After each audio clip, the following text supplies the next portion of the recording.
So what would be our course project? How about an online shopping cart? A social media messaging service? How about a game, virtual reality game? Our hero has to save the world from the inevitable invasion of the aliens. One more time. Now, that seems to be enticing, exciting, but a little bit overwhelming. See, when you start writing any software project, you find yourself in a negotiating process. On one hand, you have the idea grandiose. On the other hand, you have the reality. Now, for our course, we want something that is enticing, exciting, relatable, and simple enough. Because we are starting from scratch, we're going to presuppose that our skill set, well, is next to zero. So we want to be able to have something interesting and simple so that we move along quite nicely and we're not bogged down by the unnecessary technical and logical details. So I do like the game idea. And what I'm going to do is I'm going to run it through the simplify process. Okay, so instead of three-dimension virtual reality, dreaming, how about 2 dimensions? Still a little bit too challenging for the first course project. How about a card game then? Andrew versus the bear.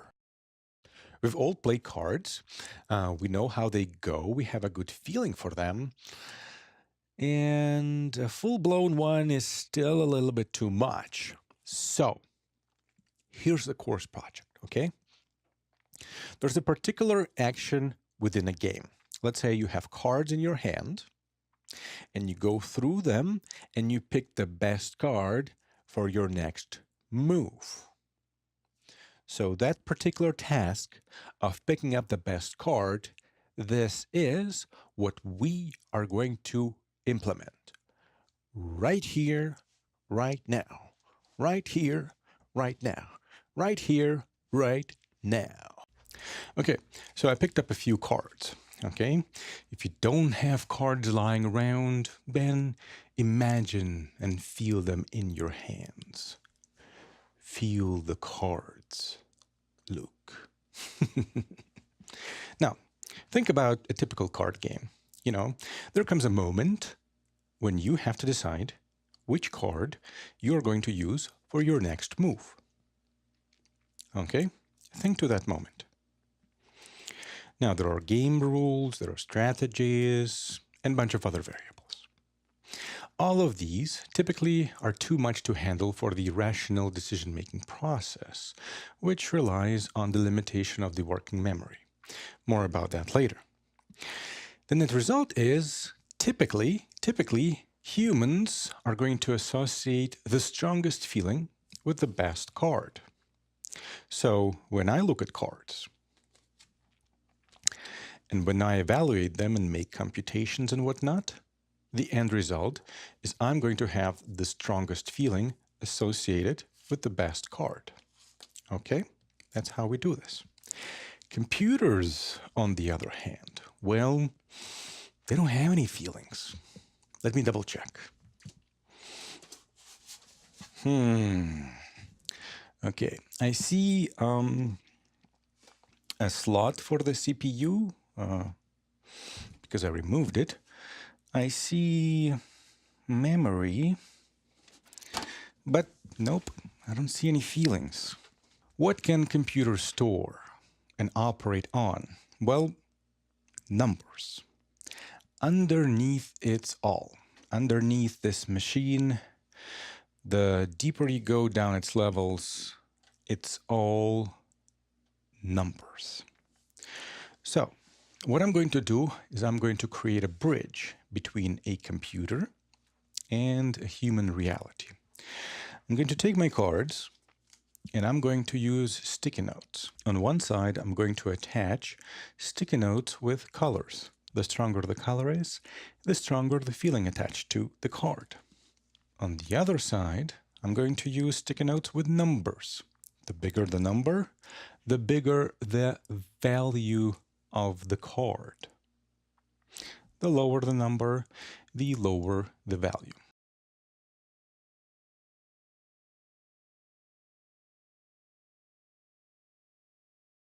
Now, one huge tip that I wish somebody had mentioned to me when I was just getting started.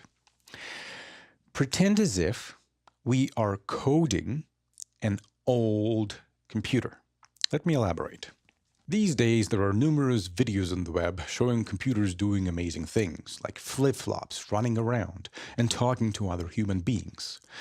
You see, the idea that computers are super smart and that eventually they're going to take over the world?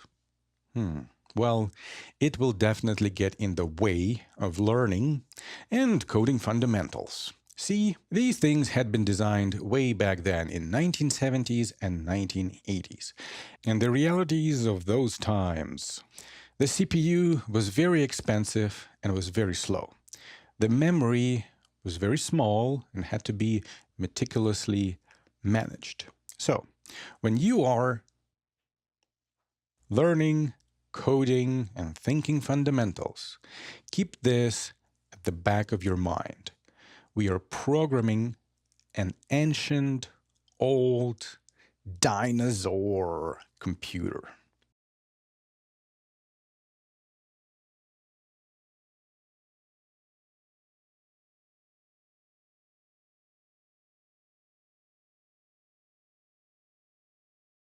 In this movie, I'd like to talk about the final code. You see, this is one of the best things that we can do at this particular moment. Because let's say we're playing a puzzle game, and we have all the pieces of the puzzle and the final picture. Well, this is the final picture.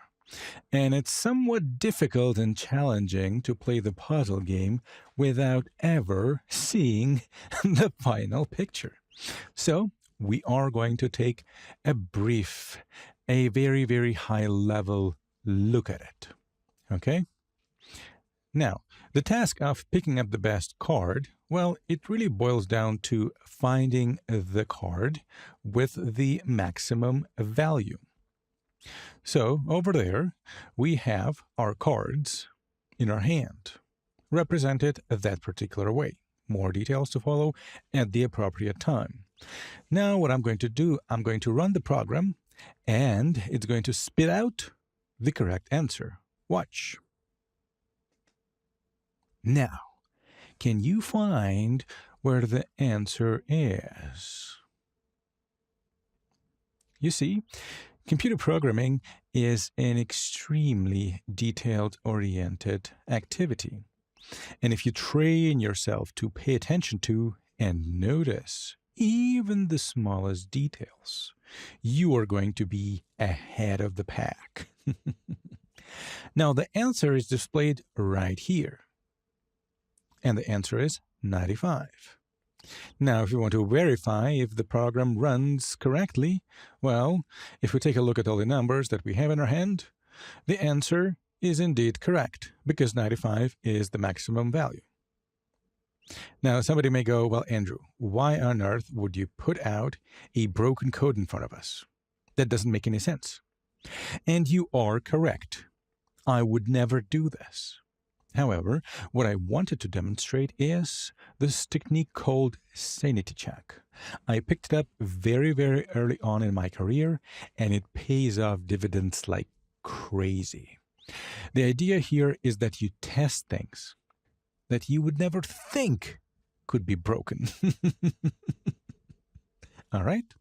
So, the code works. The answer is 95. Now, in this window right here, this is where all the code is going to go. In this window right here, this is where all the outputs are going to go. And this section of the editor, well, we're going to use it on a as-needed basis. Now, quickly, what does the code do? Well, we have this section right there, and this pretty much says, okay, take the cards in our hand and put them into memory cells. Well, we got to store them someplace. right? This section says, okay, this is where our answer is going to be stored in the memory.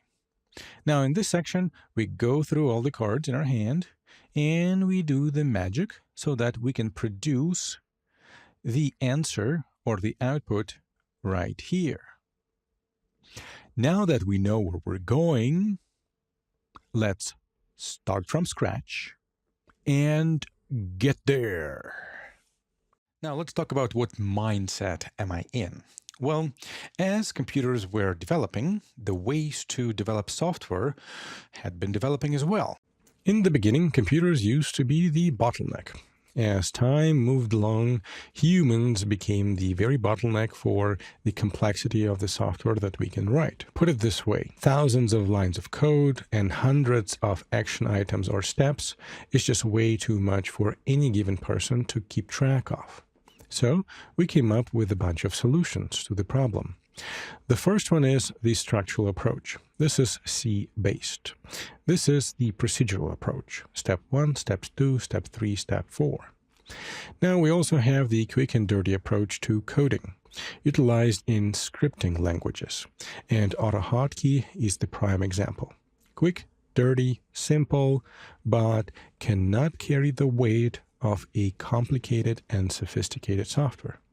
Then we also have its sibling, the functional approach, strikes the balance between the performance and the simplicity. This is JavaScript, a language that runs in a typical web browser. And finally, we have the king of the hill, the full-blown object-oriented approach. This one gets as close as possible to human thinking. We might develop something even closer, but for now this is as close as it gets. This is C++, Java, and any other object-oriented programming language. In this course, we are going to focus on the structural approach, or the structural mindset, and the object-oriented one. Now, people love to use this metaphor, switching gears. So, I've pulled out my favorite toy. It is a gearbox. Let's say, I'll show you how to use it. Let's say I'm programming in Java, and by default, it is an object-oriented language. So by default, my mindset is going to be object-oriented. So I'm happily coding along, and then I come to a place where I need to write a complicated and sophisticated for loop. Now, from my experience, I know that the structural mindset is going to work there the best. So I'm going to switch gears into the structural mindset. And when I'm done with the for loop, back I go into the OOP mindset. Having a toy like this around makes things easier and so much more fun. Okay. We are going to begin our journey, and we are going to start from a blank page, so to speak. So I'm going to pretend that I had just installed the software that I'm going to be using to write my course project. And I'm using Eclipse. The first order of business is, drumroll, check if my installation and setup are correct. For this, I'm going to use the Hello World program. It's very basic and it's very simple. All it does, it prints hello world string to the output. Let's test if our program works. Surprise, surprise, it does. Now, how did I come up with the code? Well, I Googled it, okay? There's a precise reason why I don't keep things like these in my memory and I keep them outside on the World Wide Web. And I'm going to explain that reason at some point in time. For now, let's just agree that this hello world is a de facto standard for the first program to be written in any language in any training program. Now, I'm going to bring your attention to the fact that we're still in this magical and mysterious world of object-oriented programming. The line of code, the only line of code that we have here in our program that actually does something useful, well, it uses the OOP, or object-oriented paradigm. Now, what do I mean by object-oriented programming? Well, in the cartoon Sword in the Stone, Wizard Merlin meets a little boy, and they become friends. One day, Merlin finds him in a big room full of dirty dishes, and the boy is tasked with cleaning all of them up, drying them, and putting them into the appropriate place. After a short talk, Merlin goes, hickety-pickety-pickety-poo, and enchants the dishes and the cleaning equipment. And the dishes fly through the room in an orderly manner and clean themselves up and put themselves into the appropriate place. Wouldn't that be nice? Isn't this magical? Fully embrace this reality. What if you walked into your own kitchen and you saw dirty dishes in the sink and you'd go hickety-pickety-pickety-poo, and the dishes cleaned themselves? Well, in the digital world that we create using our coding skills, this is quite possible. All right, so let's take a look at what is actually happening under the hood of a typical computer. Well, there are multiple components. One of them is the CPU, and another one is the memory. So, for the most part, I'm going to play the role of the CPU. And this guy right here is going to play the role of the memory. Now, what would be a good example for us to use? Well, we have our card project, so let's stick to it. Now, in a typical card game situation, you would have cards in your hand. And every once in a while, you would have a look at them to decide on your next move and whatnot. Now, when we translate this reality into the computer world, well, the CPU here is going to store the cards in the memory. So let me do just that.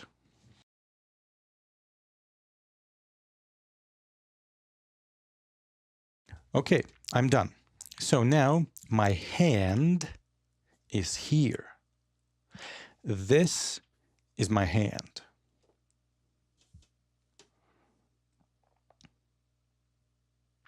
Now next, how can a CPU glance at its hand, so to speak? Well, it's going to pull out the card from the memory, one card at a time, and take a look at it. Let me do just that.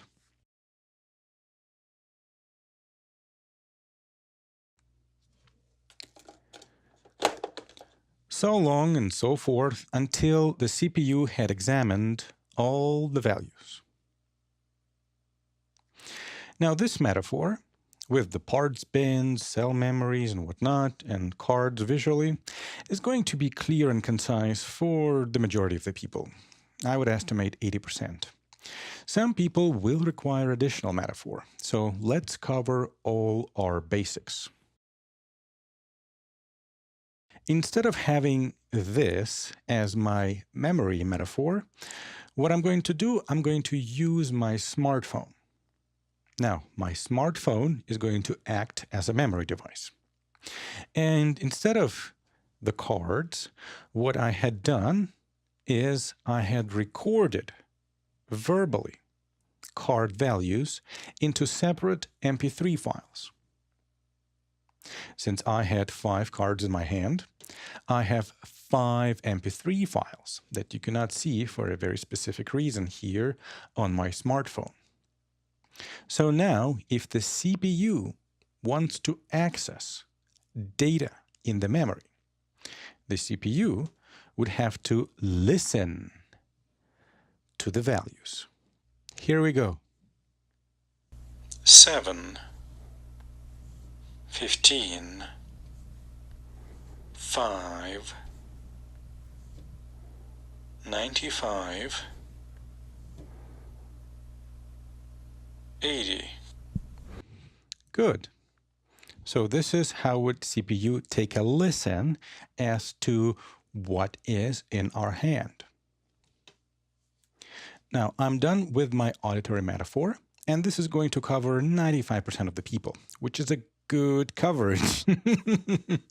But let's not leave anything to chance.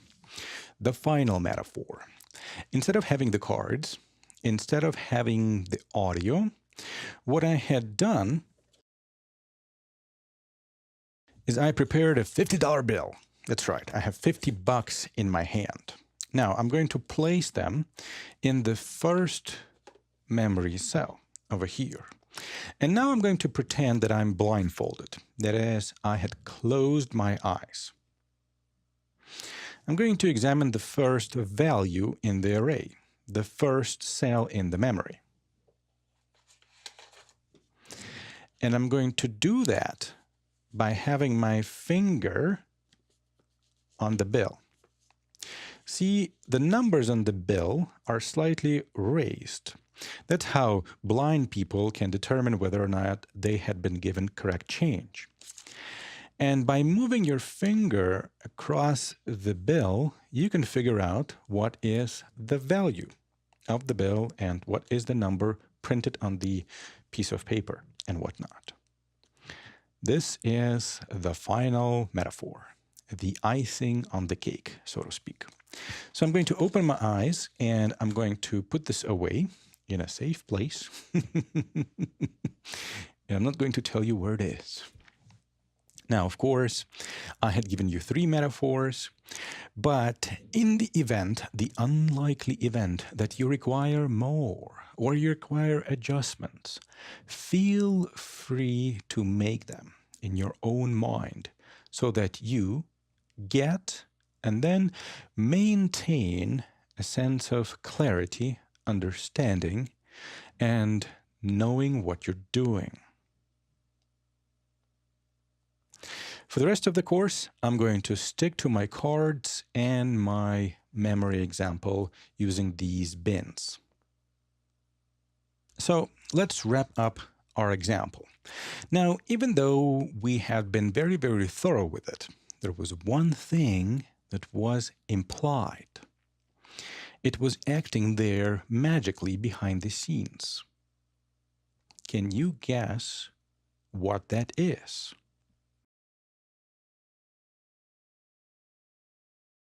All right, let's take a look how this can be implemented in Java.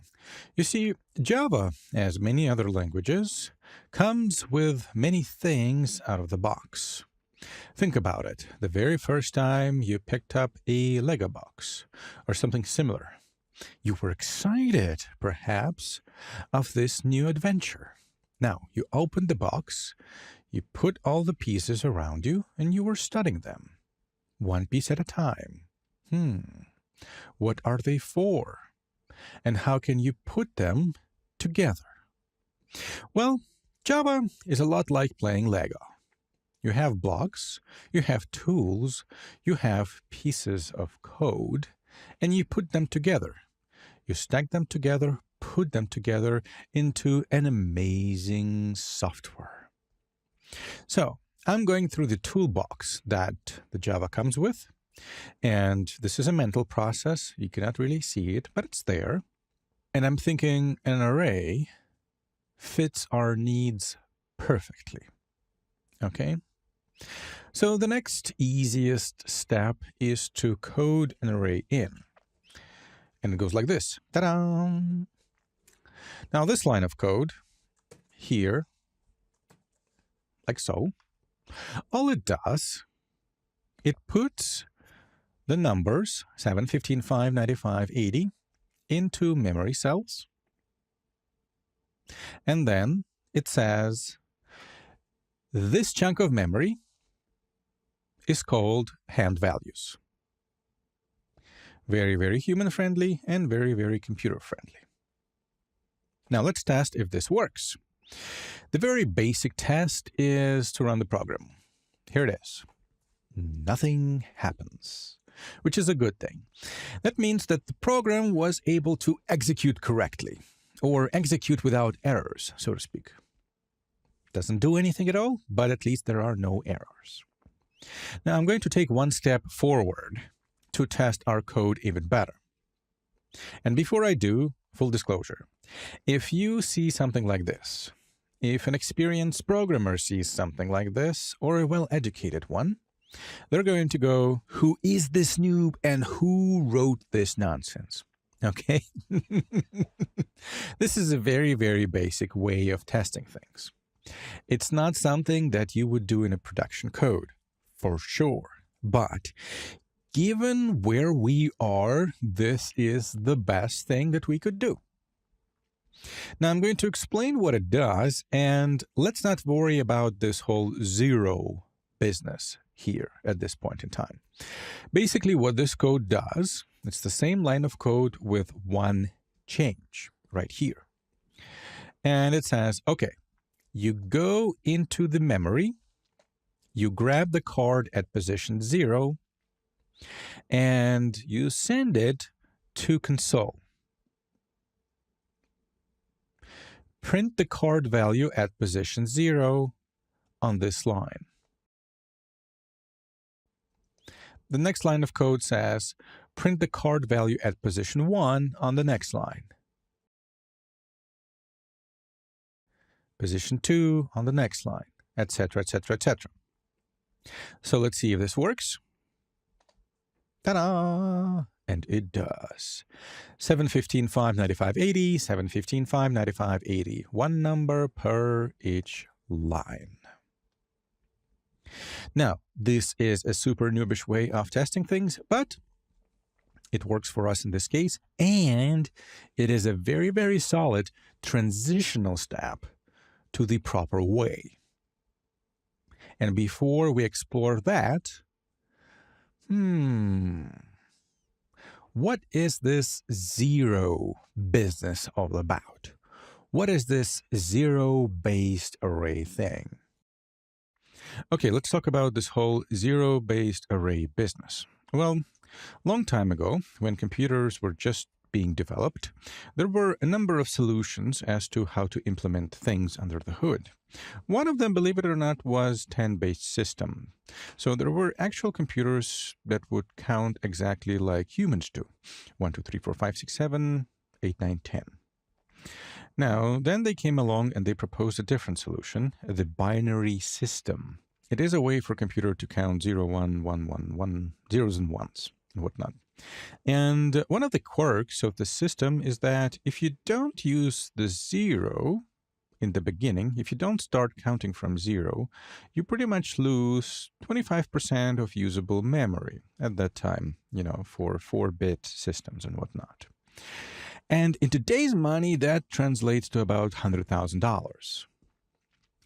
So the engineers, I would imagine, went to marketing people and whatnot, and they said, well, we can either do it this way, and it's going to be easier on engineers because computers count as humans, or we can produce a much more cost-effective system.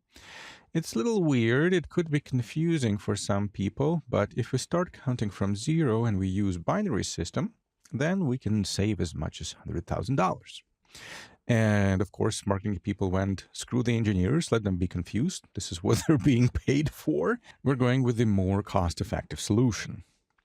Now, since then, memory became a lot more cheaper and a lot more available, so a number of programming systems had attempted to revisit this question. So there are systems that allow you to count exactly the way that humans do. They start counting from 1. Now, some other systems are being even more flexible. They allow you to choose. How do you want to count? Do you want to count from 0 or do you want to count from 1?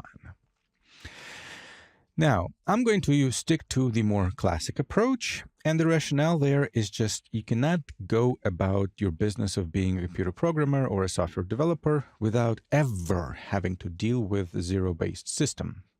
So I'm going to stick to a zero-based system, and I'm going to supply you with a number of cognitive strategies that will make your experience so much better. Okay, so let's jump into that. Now, we have our program, and I had paused the execution after this particular line of code had been executed. The reason I did that is, well, Java is very, very nice. And Eclipse is even nicer. It has this variables window, and it shows the state of our array and all the other variables. There's a bunch of them here, but we are curious and we are interested only at the hand values array. Now, if you look under the hood, yes, indeed, the computer starts to count from 0. 0, 1, 2, 3, 4.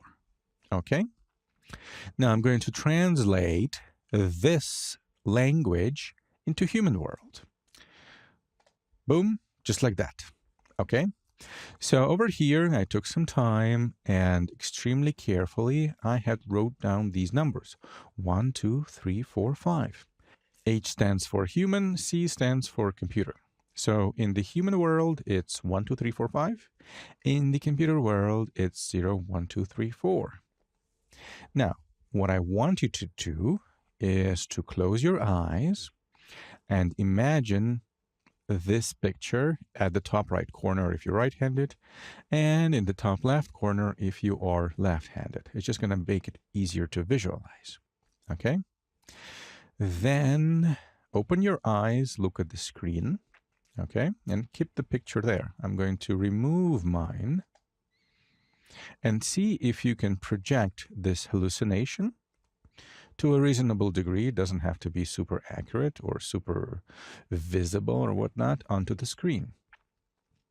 See if you can hallucinate this onto the screen using your imagination. All right. Can you see this on the screen? Can you project a handwritten 1 over here as for the human representation of the ways things are being accounted for? And 2 here, and 4 here, and 5 here. Let's go back to this side of the screen and do this again. Now, our goal here and our intent is whenever you see 0 here or a 0-based system, you go, whatever. It's just a 0-based system, and it's supernatural to you. It's almost as natural as counting from 1. That's the intent and the ultimate goal. What you want to stay away from is any sorts of feeling or states of confusion, going like, oh, 0. All right, move away from this. The background is the background. What we're left with is just pure skill. And you just want to have 2 ways of counting. One, human-friendly, starts from 1, and the second one is 0, which is computer-friendly and starts from 0. Okay?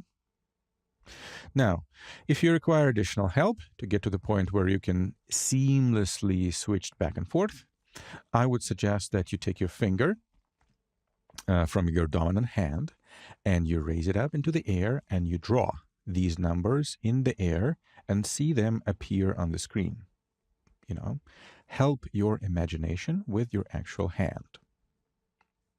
That is trick number 1. Now, trick number 2 is you can grab a piece of paper, go 1, 2, 3, 4, 5 on the left, and then go 0, 1, 2, 3, 4 on the right, and then stick that piece of paper on the fridge or any other visible place that will be there for you for the next couple of days. And let's say you had put it on the fridge, so whenever you come to the fridge or you open the fridge, you go, and you look at that. And you make sure that when you see 0-based system, you feel comfortable and you feel fluent in it. Okay? The more comfortable you get with it, the better. Okay?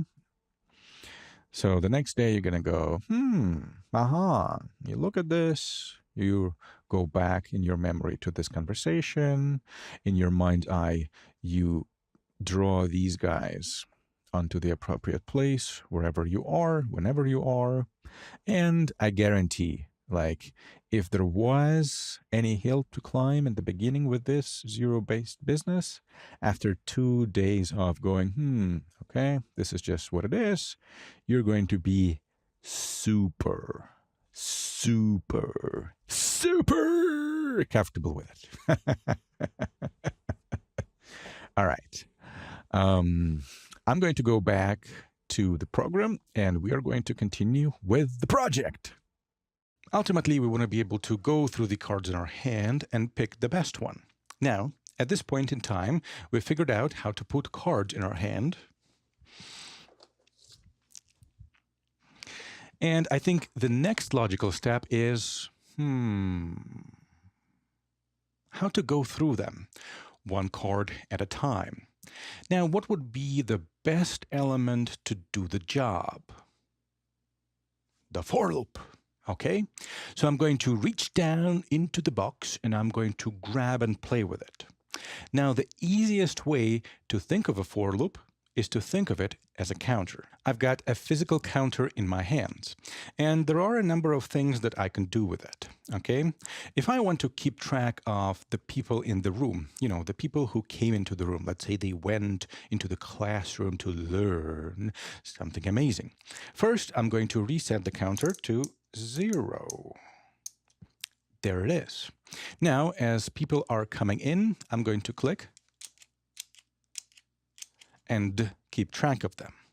Now, if we want to implement this actual physical device in software, this is how we're going to do this. I'm going to take my for loop and I'm going to think of it as if it takes 3 components. The first component is going to say what is the number we want the counter to start counting from. The second component is going to specify the maximum value that the counter can go to, up to 10,000, but not including in our case. And then this line of code or this line of code segment is going to specify what is the increment. In our case, we are going to incrementing things by 1, exactly just like the physical counter. Now, the for loop, the structure of the element, does not provide us with the interface, the visual interface. But what I can do, I can leverage the console window here, and I'm going to use the good old friend, systemout.println, to do that. All I'm doing here is I'm displaying the current value of the counter. Here I go. I'm going to test and run the program. Okay, so it stopped. It finished its execution when the counter variable was equal to 9999. And it began from 0, 1, 2, 3, 4, 5, yada, yada, yada. It went through all these numbers. Now, if I want my counter to work differently, for example, if I want to turn this into a countdown thingy, instead of going 0, 1, 2, 3, 4, 5, it goes 5, 4, 3, 2, 1, here we go. Then I would need to take this guy apart and change the actual physical components. Long, tedious process, and quite frankly, I have no idea how to do this. Luckily, software, on the other hand, is a lot more flexible. For example, if I want to have a countdown thingy, all I have to do is to change 3 guys. I'm going to change my counter to start from 5. I'm going to make sure that it will stop before reaching 0. And this line of code, instead of incrementing things by 1, is now going to be decrementing things. Minus, minus, meaning going down. So I'm going to test. And lo and behold, our countdown thingy goes 5, 4, 3, 2, 1. Now, if I want to implement a counter that goes from 5 to 10, again, I just need to change a few parameters. I want to go from 5 to 10, and I go up by 1. 5, 6, 7, 8, 9, 10. Notice that I had also changed this sign over here. It is less than or equal to 10, so that 10 is included as our upper limit. Finally, if I want to unleash my creativity for whatever reason, and I want my counter to go, let's say, from 0 to 5, but increment by 2, then I have the flexibility to do this. 0 to 4. We go from 0 to 5, and we are incrementing by 2.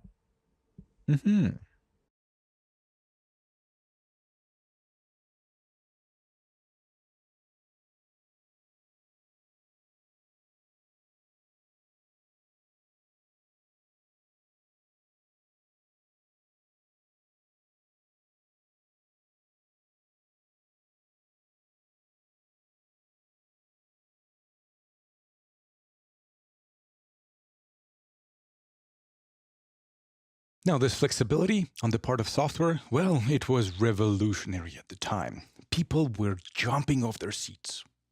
Well, maybe not, because these are the software developers, the electrical engineers. You know, you can't get them excited for the life of it. However, they were going like, okay, we can do this, we can do that, we can do so many other things. And 30, 40, 50 years later, the most common use of the for loop is the good old counter. I've recently had taken a look at a software which is like a mini computer game, okay? Shares the C-based syntax. Hundreds of for loops, only in counter mode. I had written a web application, and together with the framework, tens of thousands of lines of code, thousands of for loop, only once was used in its non-trivial setup. So what we are going to do, we're going to open up the software counter, the software for loop, and we are going to examine it under the magnifying glass, and we're going to figure out what is happening under the hood to enhance our intuition and to ensure our understanding.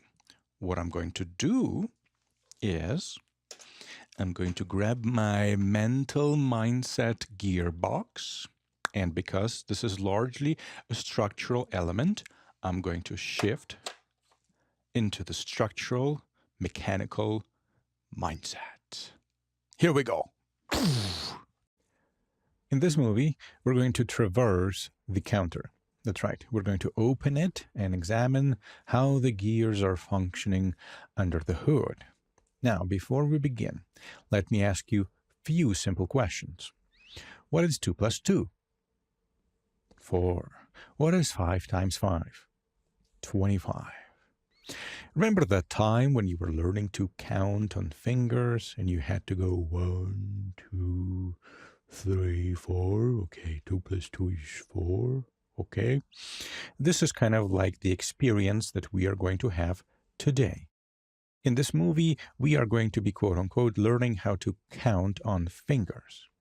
And remember that once you have your intuition in place, once you have internalized certain things, writing a for loop or writing a counter is going to be as quick and as easy as going, what's 5 times 5?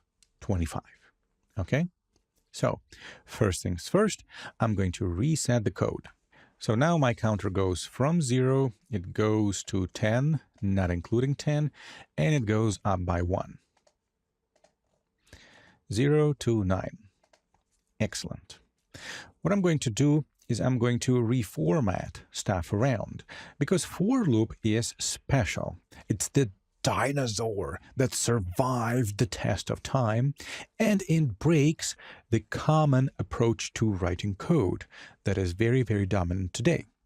In these days, predominantly, one line of code means one action. That's right. We want to do only one action per one line of code for the purpose of being clear. But for loop comes from those days where people were trying to jam as much stuff into as little real estate as possible.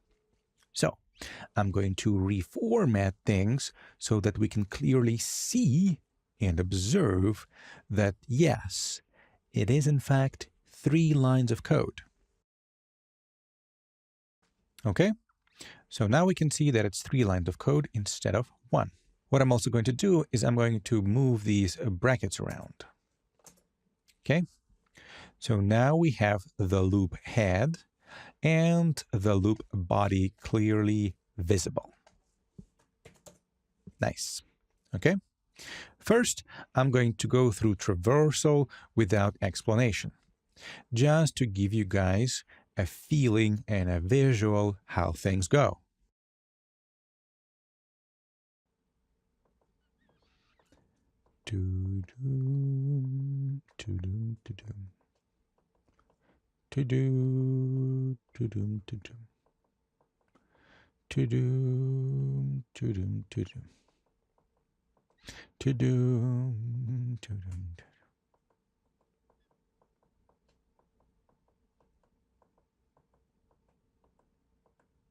And we're done. Okay? So this is the general flow of control. Now what I'm going to do is I'm going to change this number to 5 so that we can save a little bit of time. Let me zoom in a little bit inside the code. And what I'm going to do, I'm going to draw lines and I'm going to comment as to what was happening, as to what we have just witnessed. We started here and we moved over to this line of code. When it was done, we moved over here. Okay? When that was done, we moved inside the body of the for loop. Okay? When the last instruction, and in our case, this is the only instruction, had been completed, we moved over here and we executed this line of code. Once this is done, this line of code. Now, once this instruction had been completed, then we moved over here inside of the body of the loop. And then we went like this, and then we went like this. And this guy on the top has been executed only once. Okay? And these guys, they were kind of in a loop. You can see, like, if you imagine you're in the race car and this is the racetrack, you would go,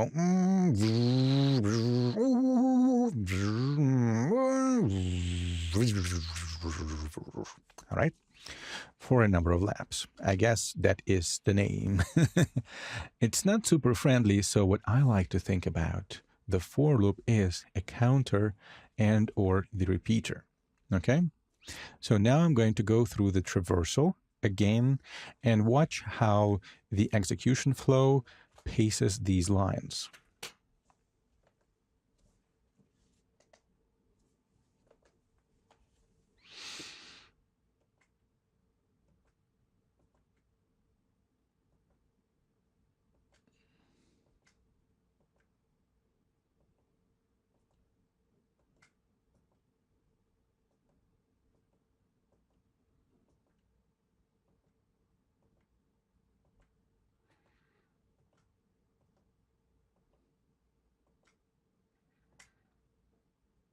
Okay. And we're done with our slow traversal after we have the explanation in place. Okay, so all for loop does, it combines 3 instructions into one. This instruction is formally called the initialization.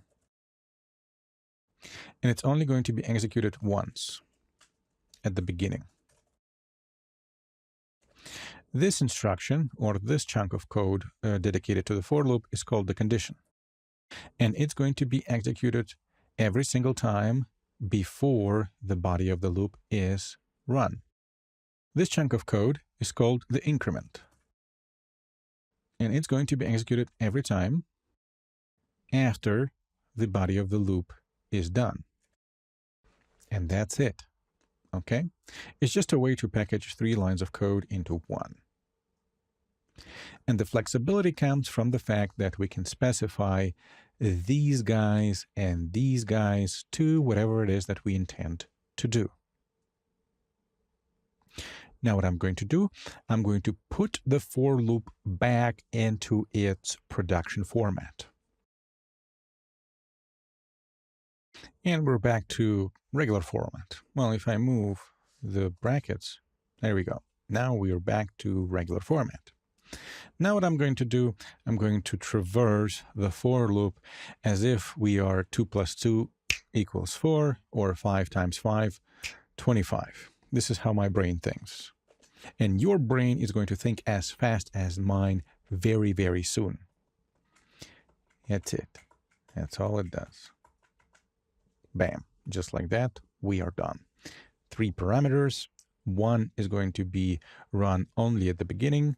The condition is pretty much the implied if statement. It's going to be executed or tested for every single time before the body of the loop. And the increment is going to be executed or run every single time after the body of the loop. When you're going to be coding, you are not going to be thinking about these details. These are there to have your intuition and your foundation in place. When you're going to be coding, you're probably going to go, okay, I need to go through the array. Boom, here's the for loop. Okay, I need a counter. Here it is. You know where it's going to start, where it's going to end, how is it going to increment. 90% of the time, the for loops, the counter, the index, the row variable starts from 0 or the first element. The counter, the index, the row usually goes until the last element, and it's incremented by 1. 90% of the time.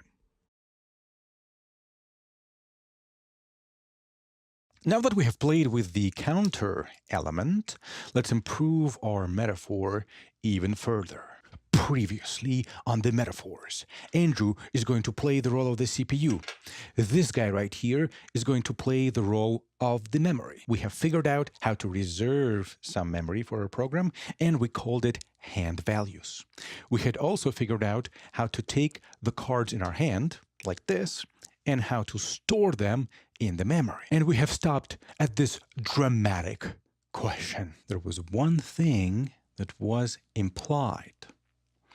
It was acting there magically behind the scenes. Can you guess what that is? Da-da-da-dum.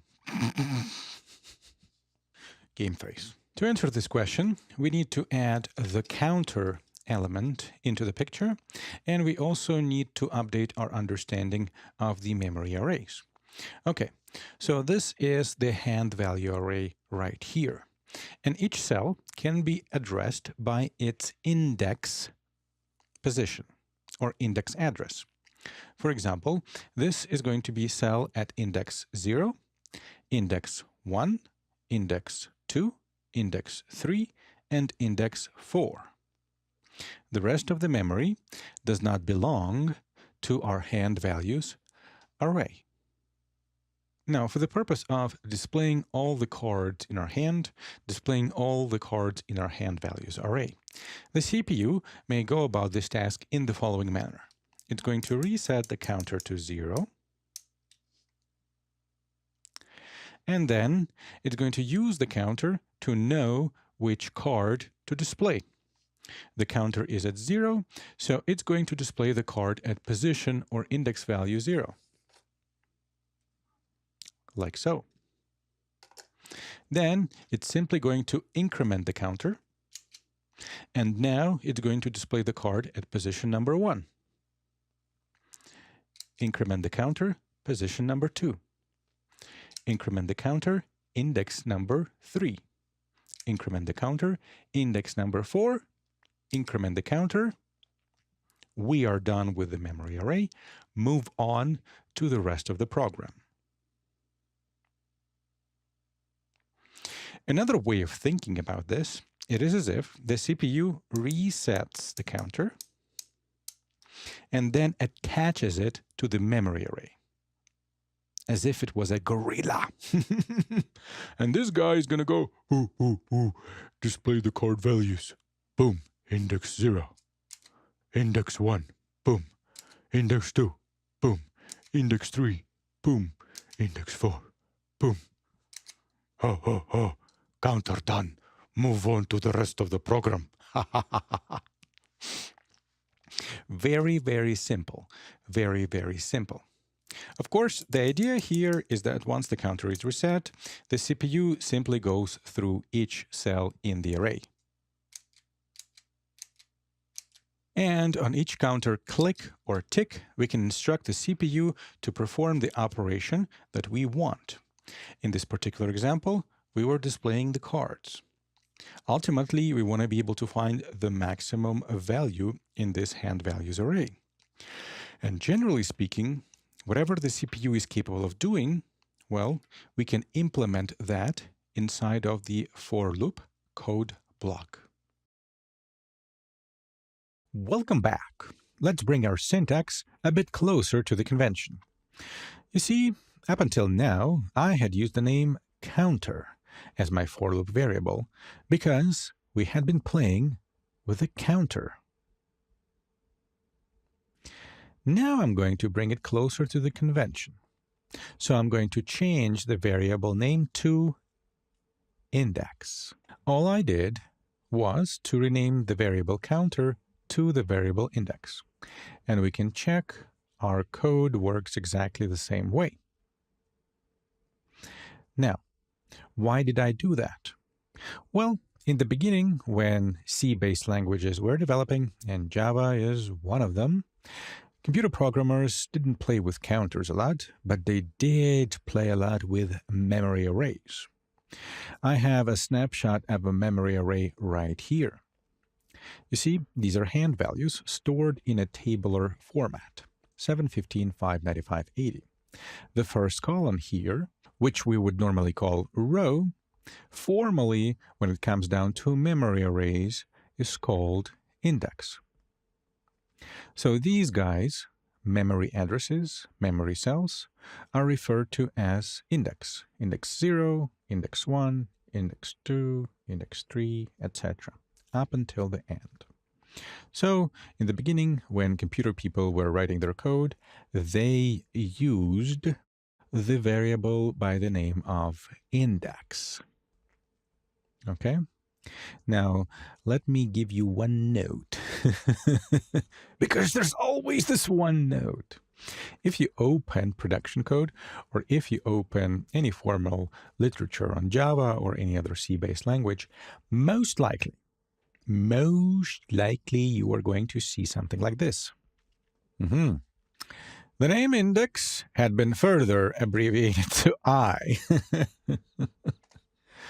Well, when the languages were developing, people were trying to jam as much information into as little real estate as possible. Hence, they would further abbreviate the word index into I. Okay? Now, what I'm going to do for the rest of this course, I'm going to make sure that we are clear about what it is that we're doing. So I'm going to stick to the full name, like so. Index equals 0, blah, blah, blah, yada, yada, yada. Okay, now what I'm going to do is I'm going to jump further, just a little bit. I'm going to change this line, and I'm not going to explain what I did. I promise, though, I'm going to do that in another movie. For now, we can think of it as the magic code. Now, this magic code is supposed to replicate this guy right here. What I want to do is I want to print the word index, followed by the actual index, and then display the value stored at that particular position. Here we go. Ta-da! Index 0, value 7, index 1, value 15, index 2, value 5. Magic. So in the next movie, let's get to this line of code. Well, the main part of it. Welcome back. In this movie, we are going to take you to the next level. We're going to take you from the level of the total noob to the total noob plus 1. Whatever the next level is. Now, you will recall that we did test that our hand values array stores correct values by using the following lame procedure. Okay? We just manually hand printed all the values at each corresponding position. Now, I'm going to go ahead and I'm going to change this line as well. Because what we had done was we have played with and mastered the for loop. So now, if I press the run button, guess what's going to happen? Think about this. Okay, we've printed the values of the array at their corresponding position, and then we printed the index variable or the counter variable of the for loop. Okay? Now, here's the cool part. Look at this chunk of code and notice the pattern. Well, it is essentially the same line with only one change. And this change looks exactly as to what is happening in this line of code. So, instead of printing hand values by hand, what I can do is I can print hand values at the position of the index, at the position of the counter, at the value of the counter, at the value of the row. Whichever way works for you, whichever way thinking about this guy works for you, that's your way. I'm going to stick to the conventional way, the index method. Okay? And now what's going to happen if I press the run button? We print the values in the array manually, and then we print them dynamically. Woohoo! Like a boss, like a pro. Look at you. Moving on. So we don't need this monstrosity any longer. Let this be gone.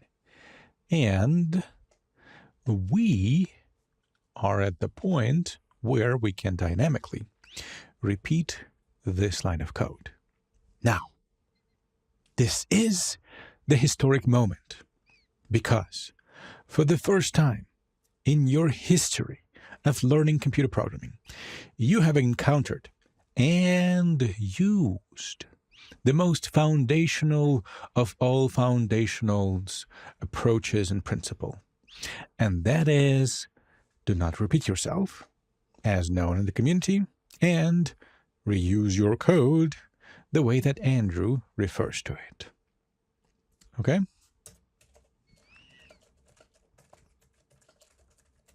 We had taken as many as 5 lines of code here, and we had turned them into one in a very clever fashion. Congratulations. Now we are going to take one step forward and raise you even higher to the noob level +2. Okay.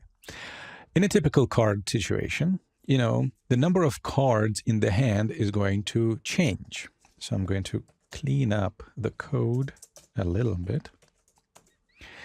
And let's say that we had picked up one more card from the deck with the value 105.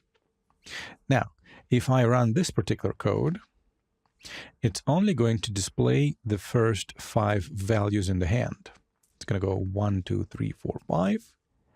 And the value 105, the value at position 5 is not going to be displayed, simply because our for loop, our counter, our repeater, that's another way of thinking about it, doesn't go as far.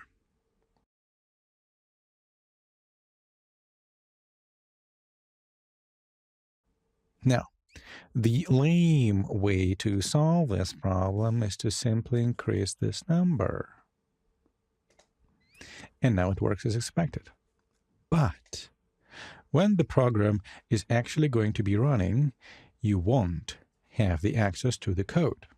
So you have to solve this puzzle in a way that doesn't involve you changing the code all the time. Now, in primitive languages, you had to do and keep track of this manually.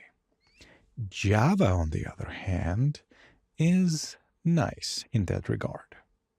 It says, hey, not only I'm going to store this data in the array, but I'm going to keep track of how many elements are there. So, all you have to do to access that information is to go handValues.length. And Java is going to take care of that.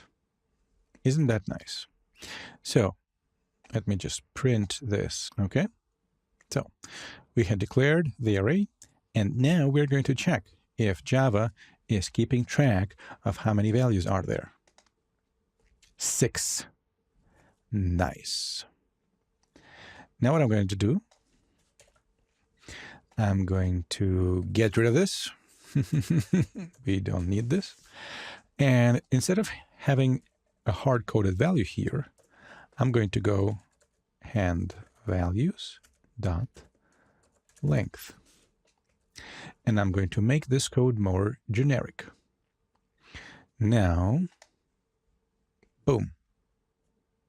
6 values are displayed, exactly as in our array. Now I'm going to remove some cards. Let's say we got rid of some cards, and we only have 3. Boom. All 3 are being printed.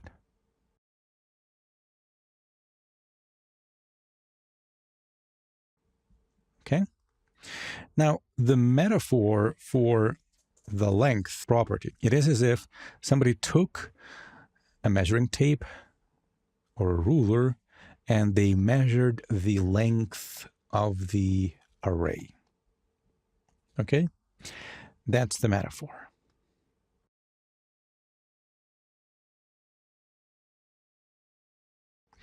Now, just to be complete with this example, what I'm going to do is I'm going to temporarily put this back the way this was at the beginning of the code, and I'm going to show you how the code breaks in this particular scenario. Now, if I had 5 cards in my hand, and then I got rid of one of them, let's say this one, if I try to run this code, it's gonna break. Exception in thread. Blah, blah, blah, yada, yada, yada. Not good. Let me show you what is happening. We had declared that the place in memory called handValues is going to have 4 elements. But then, at some point in time, we are trying to access the element at position 4, which either doesn't exist in this representation or belongs to a different piece of memory. And Java goes, you can't do that. You cannot access the memory that doesn't belong to you. Here's an exception. I'm going to throw it in their face. Exception. Okay? So, not only is this thing convenient, but it also allows our program to work correctly in a lot more cases. Woohoo! 80. Woohoo! All the guys are back. And now we have a counter, we have a repeater that works in a generic fashion. The values in the hand are going to vary, and our for loop is going to automatically adjust to that.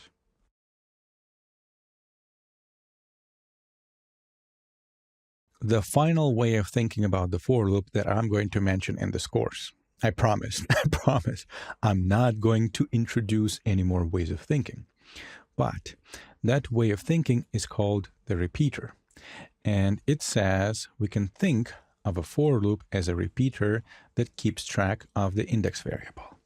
So in my comments, I'm going to write, repeat this code block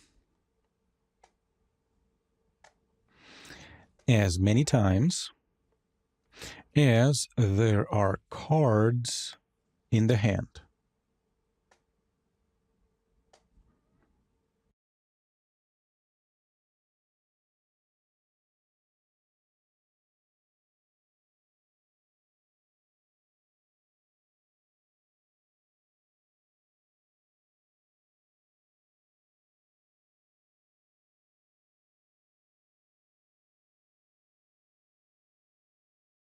Welcome back. Now you might be curious, what is this black screen and the different formatting? Well, we're going to talk about this soon, but not yet, because we're just a few steps away from finalizing our project. It's time to give it some brains. To do this, we need to accomplish two things. First, we need to go through the algorithm and then implement it in Java, while picking up the rest of the elements that are required. So, let's go through the algo. Finally, we're at this point when we can do that. We have our memory, we have the cards in the memory, we have the counter. I'm going to play the role of the CPU, and all I have to do is to bring in just a few more tools. First, I'm going to bring this guy because we need to store our answer someplace. Secondly, I'm going to need magic. Well, I'm going to need a photocopier, but it's too big and clunky, so I'm just going to use magic. And finally, I will require an understanding of the following cognitive strategy, of the following mind trick, if you wish. All right, let's talk about the strategy. And this one, by the way, it's a workhorse. It makes things so much easier. Think back to the very first time you had to write an email. For some of us, this could be a very, very long time ago. I'm going to talk you through my own experience. First, I had to open this unfamiliar email writing program.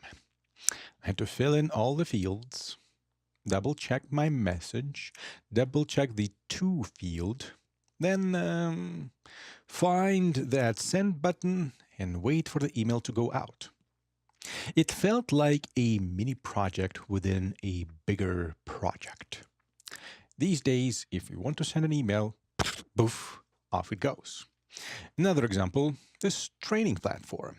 Even though you could be quite proficient with the web interfaces, when you encounter a new one, especially these days, you have to spend some time figuring things out.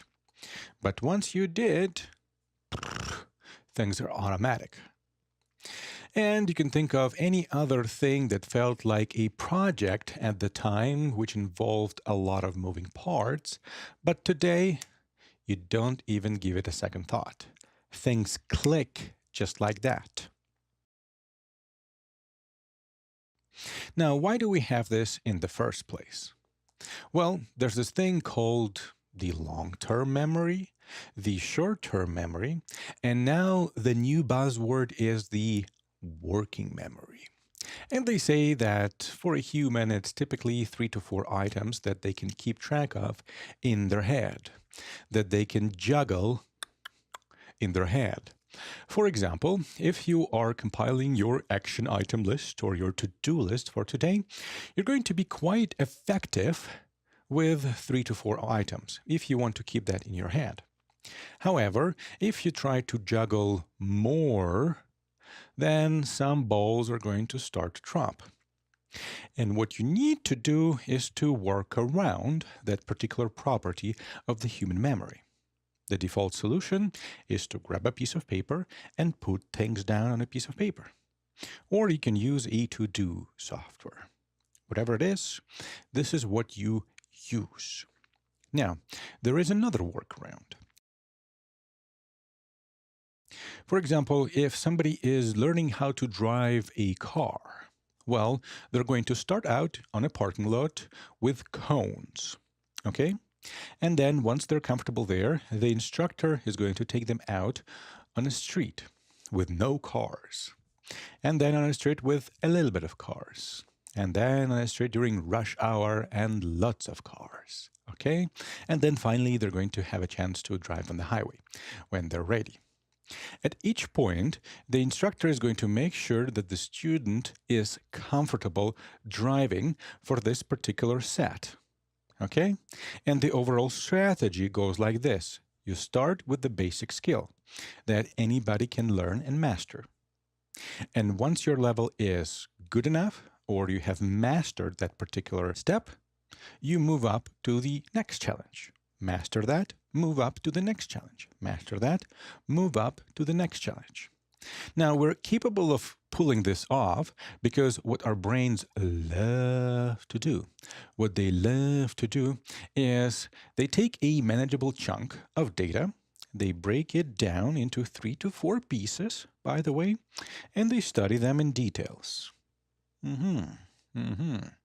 Then they speed things up if necessary and package the entire thing into one activity. Today, when I'm writing an email, I don't give it a second thought. I'm just thinking, okay, I need to write this email. Off it goes. If I need to watch a video on an online training platform, and I'm there. Okay, if I need to go to a store and buy myself something nice, then I hop into my car and off I go. Automatic, don't even give it the second thought. Now, how does this apply to our course? And by the way, this whole property of 3 to 4 items that we can juggle in our heads, well, this is the very reason why humans have come up with this thing, object-oriented programming. This whole hickety-pickety-pickety-poo stuff, and many other things. I may talk about this at the appropriate time in the future. Well, how does this apply to our course?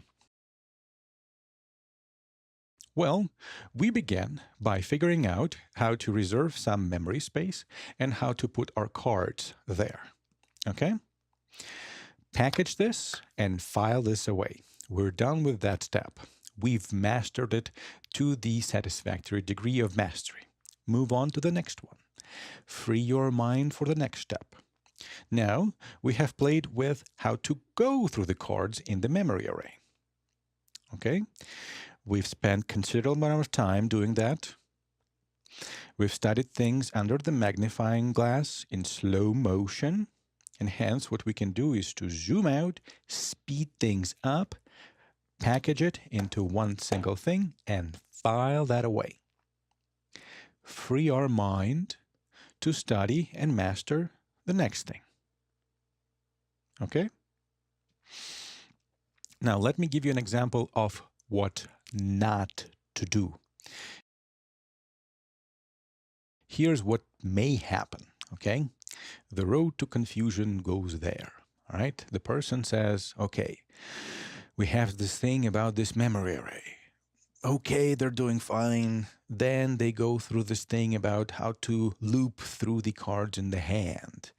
And they still think about index less than hand values.length, and you have to increment index +1, and there are different ways of thinking. And now we're trying to push down another thing, and they go, ooh, and they get confused, which typically can be observed on the outside by the nonverbal responses like these. Okay? No. What you want to do is to rewind the tape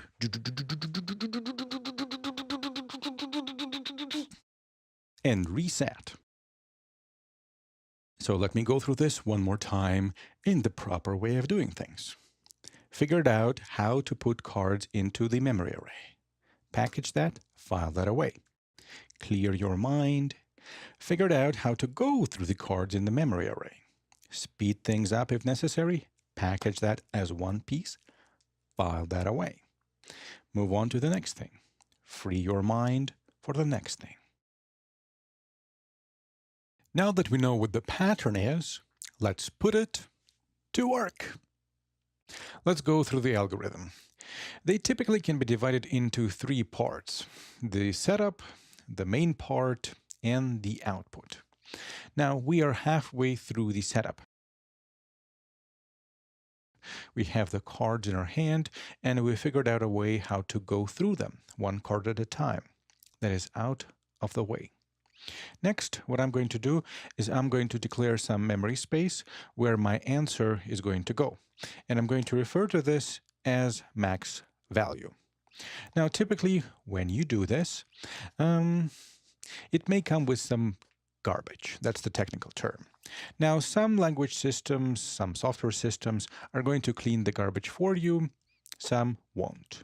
I'm going to presuppose that I have to do it myself. During my setup, I'm going to remove the garbage from the memory.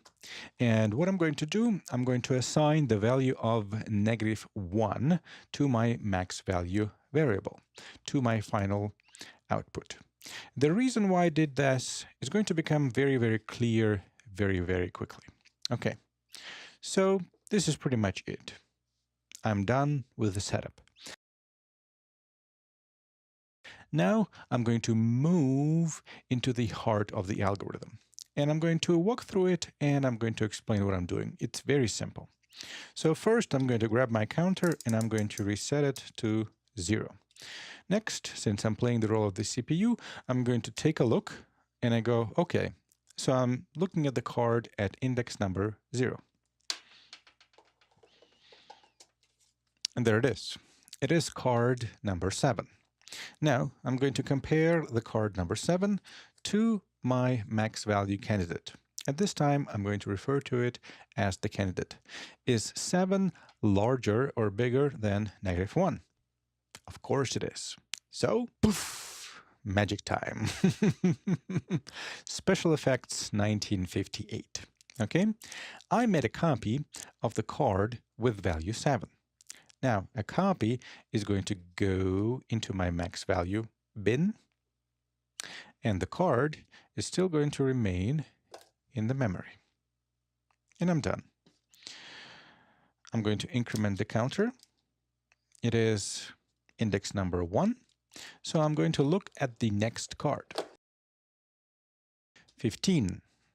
Now, is 15 larger than 7? Yes, it is. So it's magic time. Poof. Copy of this card. This guy goes to the answer, and this guy goes back to the memory. Well, technically, it always was in the memory. Okay. Increment the counter. Index number 2. Card number 5. Now, is 5 greater than 15? No, it's not. So I don't need to do anything. This goes back here, and this stays in the memory. Index number 3. 95. Now, is 95 greater than 15? Yes, it is. So, Now, I'm intentionally making a copy of these cards using a photocopier. And those of you who are going to be learning pointers and references, you are going to thank me for that. Okay, this guy goes here. This guy goes here. Index number 4. $100. No, just a card. Okay, now is 80 greater than 95? No, so I don't need to do anything. Technically, the counter is going to be clicked one more time. Value 5. Well, now I know that since 5 is not part of my max value array, then I am done with the traversal. Now, I don't need to do anything else with respect to this guy, because by default, the maximum value card is going to be left in this bin, in the max value bin. So all I have to do for my output portion of the algorithm, which is usually the trivial case, by the way, all I have to do is to display it. Okay? And that's it. Very simple. Once things are put into proper perspective and all the things are playing in the harmony, things are very, very simple. Now, let me go through the algorithm one more time in a review fashion. Okay? In the beginning, I have reserved some memory space. And I had cleaned up the garbage and I assigned the value of -1 to my final answer. Now, the reason I did that is because I have control over the values my cards can have. So in my setup, my cards can only have positive values. 0, 1, 2, 3, up to whatever, right? And I want to make sure that whenever I make the first comparison, this guy is always going to be discarded. Okay? That's the reason for -1. Then we went through these guys one by one using the counter. This is something that we had taken care of previously. This is something that we don't need to think that much about anymore. The heart of the algorithm is we have the card that we're currently looking at, we have the max value candidate, and we make a comparison. If this guy is bigger than the candidate, then poof, we make a copy and we store that copy over here and move on to the next card. Pick up that next card, make the comparison. If the card is not bigger, then we don't need to do anything. We just move on to the next card. Bigger, photocopy, overwrite here.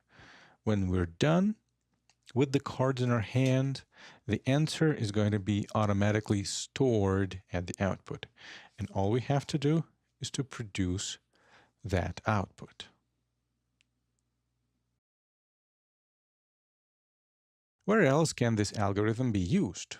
Well, for example, if we have a game and we're looking for the best weapon for a character, the maximum value algorithm can be applied there.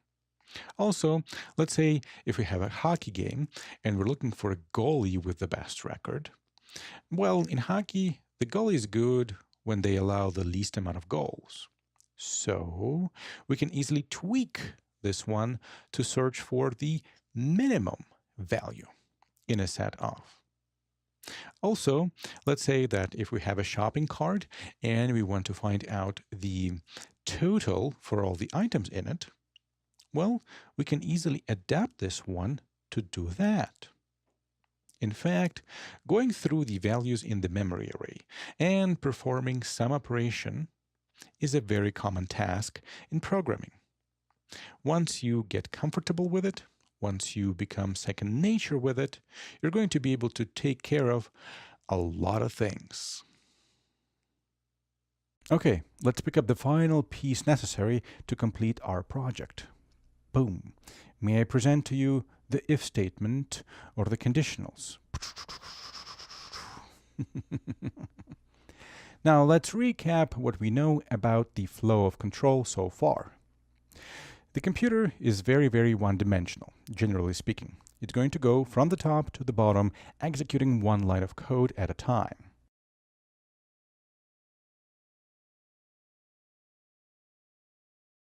Generally speaking. Now, we had also figured out how to repeat certain code blocks.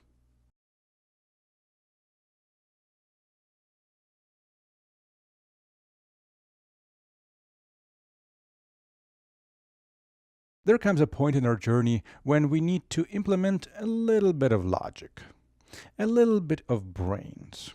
And it can be as sophisticated and complicated as a digital train station with all the routing and signals and switches. And it can also be as simple as execute this code block if a certain condition is met, and skip it altogether otherwise. Let's put things in perspective and get a good feel for what's going on. Let's say that I'm going on a bike run, and I love my bike runs. I have a routine, so to speak. I put on my kick-ass bandana, because I gotta look cool. And then I put my helmet on for safety, because I gotta be safe. Then I grab my water bottle and check the tire pressure. If it's too low, I grab my pump and add some air. Now I hop on my bike and I bike around and I have fun, and then if the scenery is nice, I stop and I take a picture, usually with my smartphone. Now then, eventually, I come back home. Now, if we were to implement this as a program, let's say in pseudocode. Pseudocode is a perfect tool for this job. It sits somewhere in between the human and the formal computer language, like Java.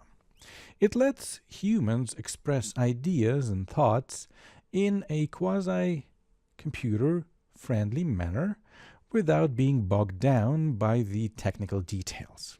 So, if I'm going to do this in pseudocode, which I did right here, I would do this way. We have Andrew, you know, a digital representation of Andrew. They're very sexy, they're very tight, capable of climbing the steepest mountains, capable of living 250 years. I mean, why not? You gotta keep yourself open to possibilities. Anyway, we are in the object-oriented world. Do you guys remember Merlin? Tickety-pickety-pickety-poo. So let's switch our mindset. Okay, we are in the object-oriented mindset now. Now, Andrew is going to prepare for the bike run. Put on the banana, grab a water bottle. Now, the computer is going to check if tires have low pressure. And if they do, the tires are going to pump themselves. That's right. The tires had been enchanted too. So in this world, they are going to pump themselves. Then Andrew is going to ride a bike. Well, the first segment. We are still constrained by quasi-computer reality of things.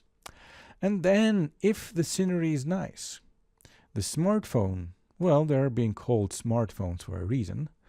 The smartphone is going to take a picture of the scenery.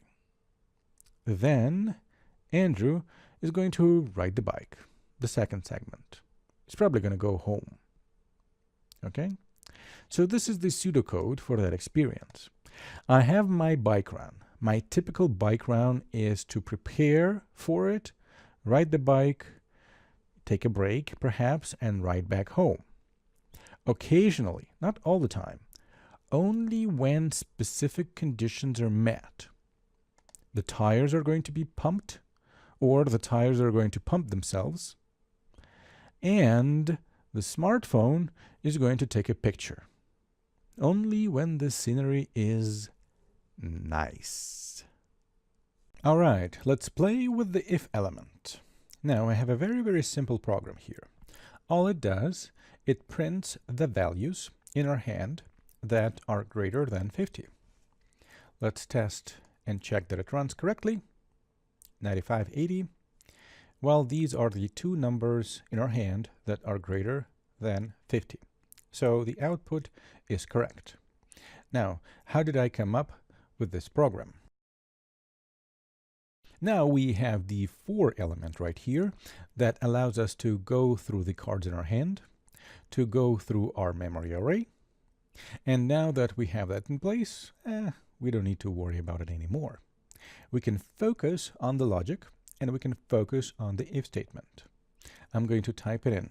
So if whatever in this bracket is going to evaluate 2 as true, then the computer is going to execute this code block. Now, what goes into our condition? Well, it's very simple. Hand values, i.e. the card that we are currently examining, is greater than 50. If that is true, then execute this simple code block. Let's test and make sure that it works. It does. Now, let's say that I want to find out all the values that are less than 50. All I have to do is to change this guy right here. 715.5. And these are all the guys that are less than 50 in our hand. Now, if I change the code to find out all the values that are greater than 7,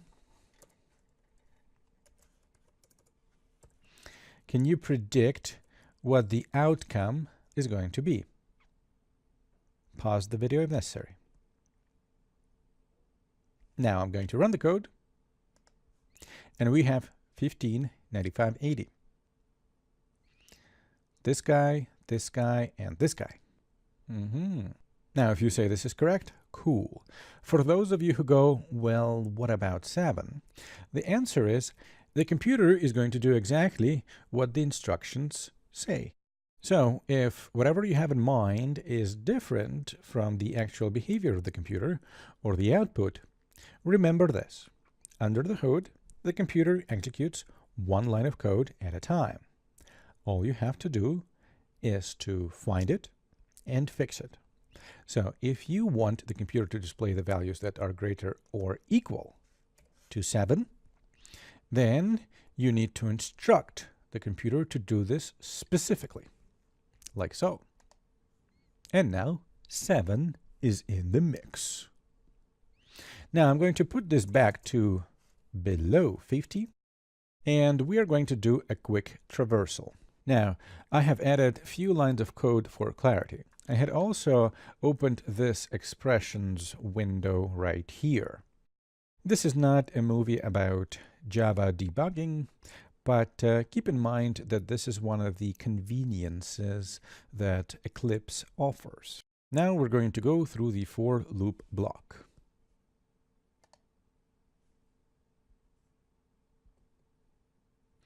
We're going to print dummy instruction number 1, and then the computer is going to evaluate the line within the if statement.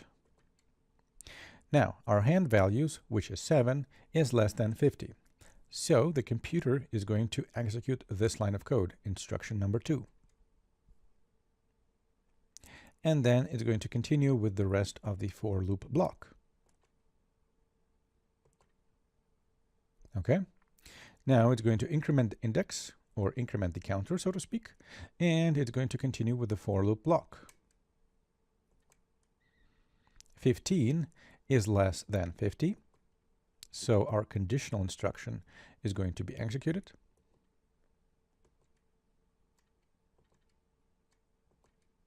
Five is also less than 50, so our conditional instruction is going to be executed.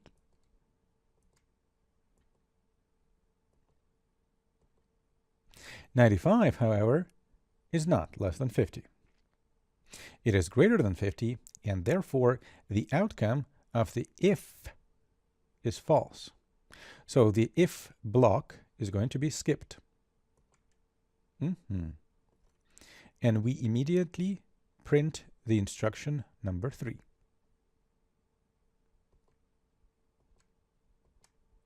This is the same case for the value of 80.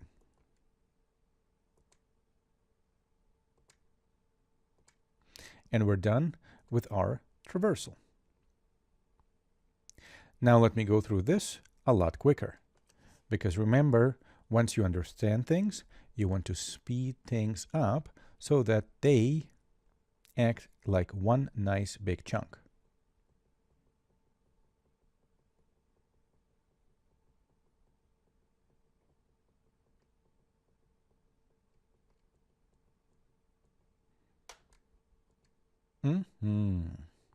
So let me put the code back together to its original state. And now I'm going to go through the program when we wanted to print all the cards with the value greater than 50.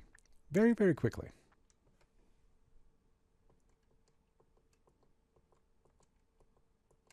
And we're done.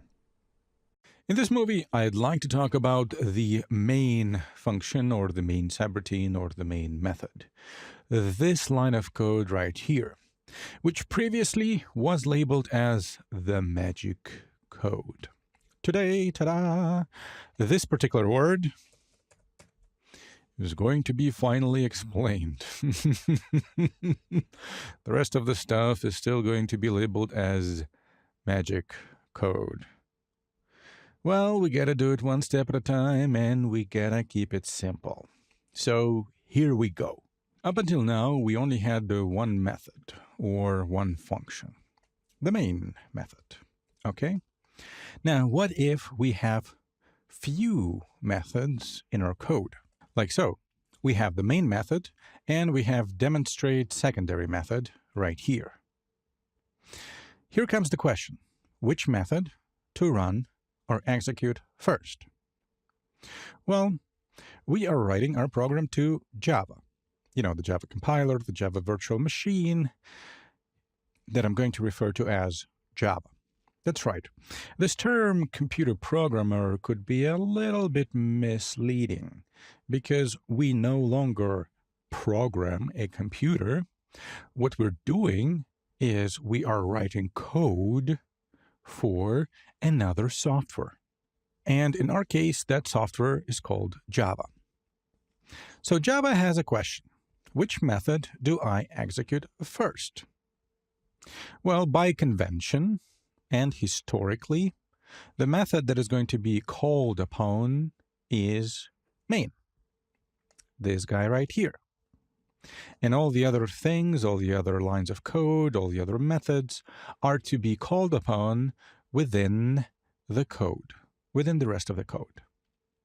So, for example, our operating system is going to run our program. Well, how is this going to happen? When it's going to say, Java, run this program.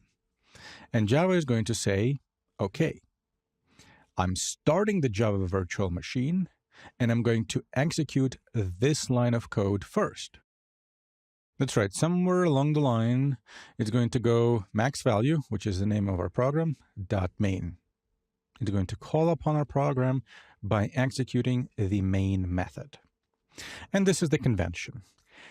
All Java programs are to include the main method, and it's going to be run first. Now, some people may go, Andrew, wait a minute. What if you are tricking us? What if it's not just the main method? It's just because it's the first method in your program. All right, I'll move things around. And let's see what happens. Now, this guy prints hello world, while this guy prints executing a secondary method. So let's run the program. And we're only printing hello world. That's because the main method is being called upon first. Now I'm going to put this guy back where it belongs. So these are the two main points of this video. Main method is going to be executed first. And the second one, we are writing code for another software program. Now, in terms of this secondary method business, well, the program never really reaches it, doesn't it? How can we change that? How can we call this secondary method? Well, I'm going to use this magic line of code that is going to remain a mystery for some time. And I'm going to run the program, and now, voila, we see that this method is being executed. What is behind the blurry lines? What is this magic code? Stay tuned for more details. All right, the finish line is in sight, and today we are going to cross it. Are you excited? Well, if you're not, then that's okay, because finding out the maximum value from a set of 5, well, that's a really simple task. However, if you stop and think about it, if this is your first course, or you have to think to your very first course back, then completing your project, the first project, was the single biggest accomplishment in your history. So, get excited! All right, this is the code approximately where we had left it off. We put the cards into memory, And we know how to go through them, one card at a time. Let's quickly review the algorithm.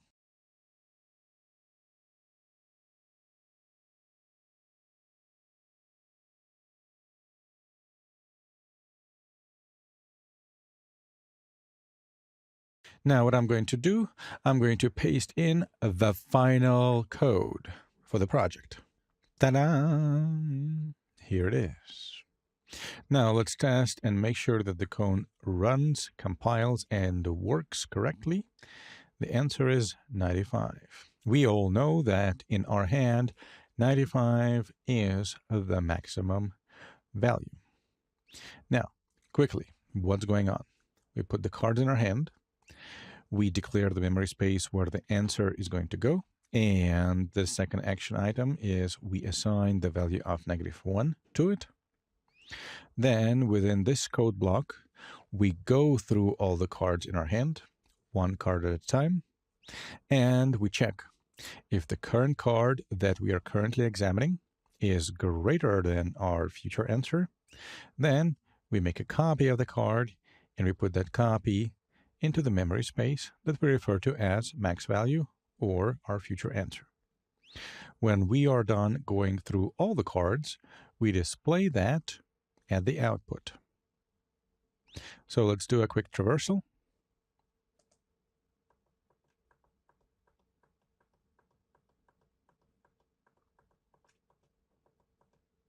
And the program is done. Now I'm going to reset the code to the beginning of this video and make my way to the finish line. Here we go.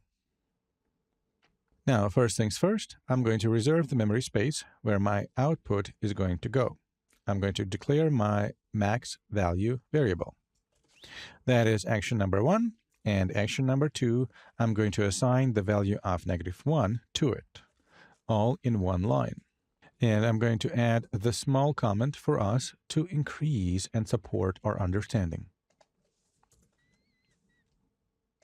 Okay, this is where our future answer is going to go. Now, the heart of the algorithm is halfway complete. All I'm going to focus on is the if statement.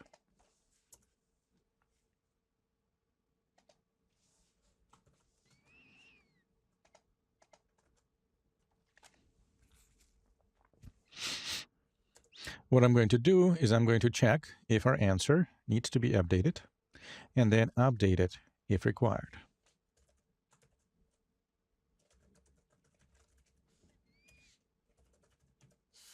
If the current card that we are examining is greater than our future answer, then we are going to make a copy of the current card and assign it to our answer.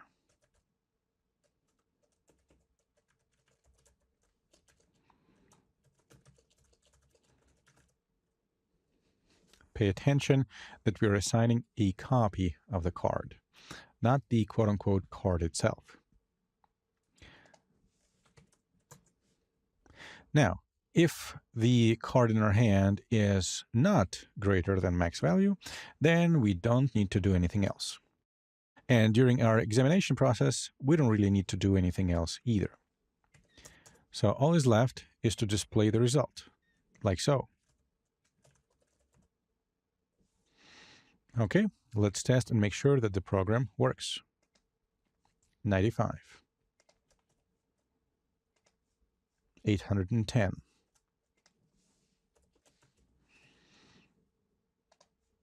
105.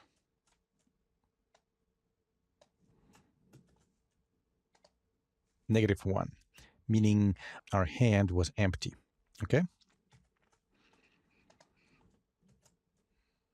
All right. Now what I'm going to do, I'm going to go through this slowly. Reserve the memory space, call it hand values, and put all our cards in. The details are handled by Java. Reserve another memory chunk called maxValue. Second action, assign the value of -1 to that memory chunk. Go through all the cards by repeating the same operation until we went through all the cards in the hand. Pull out the card from the memory and check if that particular card is greater than our answer. 7 is greater than -1. So we're going to make a copy of the current card, and we are going to assign it to the answer. Move on to the next card. 15 is greater than 7. So we are going to make a copy of 15 and assign it to the max value. Move on to the next card. 5 is not greater than 15. So we are going to skip the if block altogether and jump to the next card. 95 is greater than 15. So we are going to make a copy of the card and assign it to our answer. Move on to the next card. 80 is not greater than 95. So we are going to skip the if block and finalize our traversal. At this point in time, we went through all the cards in our hand, so we can continue with the rest of the program. Our final step is to display the result. 95. And now our program is done. Now I'm going to go through this quicker, without explanations. And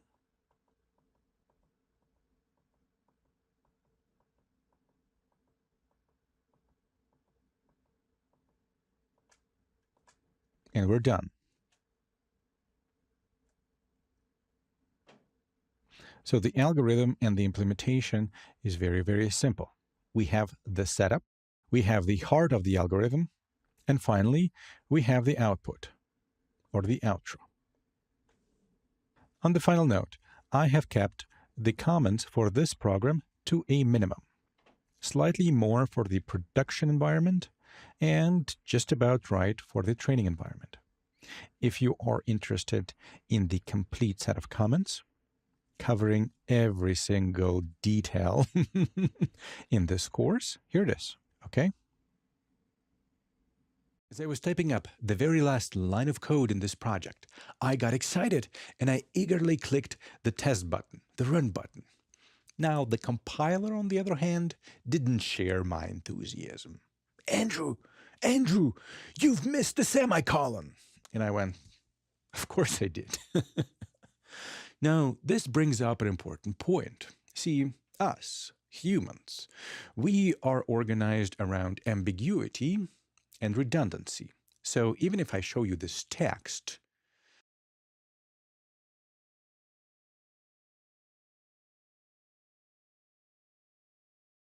despite the number of errors present, you're still capable of somehow making sense out of it. Computers, on the other hand, are the beasts of a different nature. One missed semicolon, one spelling error, one mistake, and the whole thing comes to a grinding halt. Doesn't matter whether it's 20 lines of code or 20,000. So, if you find yourself in a situation like this, take a deep breath, relax, and remember this magic mantra. Under the hood, the computer executes one line of code at a time. Your job is simple. Find it and fix it. The benefit, the trade-off, is that once your program runs correctly, for example, we are looking for the maximum value within a set of 5. So once the program compiles and runs correctly, as expected, it really doesn't matter whether it's 5 numbers or 5 million numbers. The computer is going to produce the correct answer every single time. So, find it, fix it, and move on. Truly a great accomplishment, young one. And if you think the task was simple, then we did things the right way. Think about it. Computer programmers around the world, day in and day out, accomplish the same tasks over and over and over again. By doing so, by the way, we played with the if statement and the for loop and the array. We also did the important. Instead of brute forcing our way into code, which only leads to confusion, we stopped, we slowed down, and we've built in the foundation, the one that will allow us to build our skill set higher and higher and higher. We've also put in the framework for the object-oriented mindset and the structural one. Yes, we did spend most of our time over here, but in the future, if we need to switch gears, the framework is there, and it's going to be a whole lot of fun. Now, how can we take our skills to the next level? Well, we know how to read values from the memory array. How about adding stuff in or taking stuff out? In a typical card game, well, you pick cards up and you use some of them for the turn. Also, we know how to store value, number in memory. But how about if we want the player to save their name in the beginning of the game? Wouldn't that be nice? Believe it or not, implementing that requires a deeper dive into how memory is organized. So what's next for our project? Well, in the beginning, we started with the idea grandiose. And it's still out there. We're still in pursuit. What we did, though, is we used the simplify process to bring the idea to a point where we can start working on it. And what I didn't mention is that by doing so, implicitly, we had created a milestone path that we can follow. So, how can we take our skills to the next level? What's going to be next for our project? By the way, writing software is a little bit like playing your favorite computer game. You're not going to succeed every step of the way. There will be challenges, there will be setbacks, there's going to be a healthy amount of frustration, but these are the ingredients. These are the things that keep you hooked, that make you work on it and play with it until you finish it all. So, what's next? Well, one way only to find out there is. In the next course, the answer awaits. And action. There's only one way to find out. And action. One way there is only to find out there is. And action. One way only to find out there is. In the next course, the answer awaits.